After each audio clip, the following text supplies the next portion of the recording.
Thank you, John. It's a great honor for me to address the 18th Cyprus Summit. I'm Ukrainian. I'm a Ukrainian politician born in Donetsk, but what makes my presence here special that my grandmother, mother of my mother, she is Greek. She is from Pontian Greeks. My mother was born in Donetsk area near Mariupol. With a sizable Greek community there, experiencing horrible war crimes now committed by the Russian aggressors. So I do see, and since the year 2014, I was not able to go back to my hometown, Donetsk, to visit a cemetery where my father, my grandmother, Greek grandmother, are buried.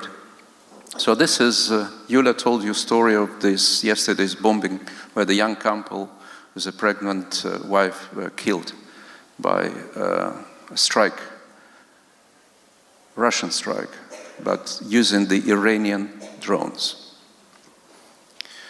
So there are many ways to look at Ukraine's war. And of course there is a legal way to look at Ukraine's war as a kind of collection of the most horrible international crimes, ranging from war crimes, crimes against humanity, crimes of aggression, and to a large extent, crimes of genocide. But there is also the other way to look at the Ukraine's war, as it is not just war against Ukraine, it's war against Europe, it's the war against the global security order. But there is also, in terms of the simple language, the simple languages, there are ways to look at Ukraine, of war in Ukraine, as an alarm bell, as a catalyst, and as a litmus test. And we've heard many logics along these lines. War as a catalyst is basically forcing, as Joschka Fischer said, forcing Europe to act according to its vital interests. To preserve the European way of life means to act, and the war in Ukraine is an alarm bell. But it's also a catalyst. It's a catalyst because for quite many years we discussed in the similar forums whether the world security order that has been established after the Second World War, then solidified after the end of the Cold War, where it's still a viable structure, always became, we observed erosion of this. Now, I believe that we have to be very frank. The world order we knew does not anymore exist. But at the same time, nowhere near the new world order that would come to substitute the old already world order. Now we're in between. And what is in between? We're observing now, and that's my point, a formation of, instead of one order, many orders, with organizing idea ranging from the region or macro region, like Indo-Pacific to Eastern Mediterranean. There is one way to look in the orders. And my colleague from California mentioned the energy dimension of this order in the Eastern Mediterranean. Or you could go to, as an organizing idea, energy, and indeed food. Matteo Renzi mentioned this. Or many other things that are organizing idea of these many orders. So what's the sensible, rational reaction to such phenomena? And that's, by the way, war as a litmus test as well. Whether the leadership, the quality of the leadership, is sufficient enough to respond in a responsible way. One response is this is a lesson from the war in Ukraine. Avoid geopolitical traps. Germany, a number of other countries in Europe paying a high price, allowing to be in the geopolitical, geoeconomic trap that Russian Gazprom layered for many years. And now they're paying high price for this. So the same lessons should be also learned by other countries, perhaps small and medium-sized countries as well.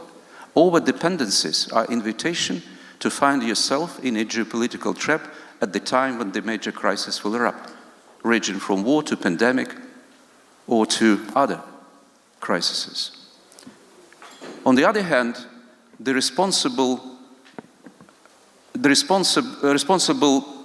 way to react to such observation is to agree there is no gray zones anymore. Gray zones were part of the world security order that doesn't more exist. Those gray zones means country in between. And then the diplomats invented, and they are very creative, inventing a various concepts ranging from the buffer zone, breach states, to a more kind of noble way to call it Finlandization. Finland is now going to be a NATO member. There is no more Finlandization scenario to survive for the countries in between. But being the buffer state instead of breach state is even worse, because it puts you just on the very forefront of the potential aggravation of crisis. But also the source of optimism here, that while Russia now clearly paying the price for overestimating itself and underestimating others, I mean Ukraine, the whole world, the EU as such, the unity of the West, is going to find itself in a geopolitical trap. Because as long as Russia is not anymore perceived as a reliable energy supplier for Europe, basically killing Europe as a customer.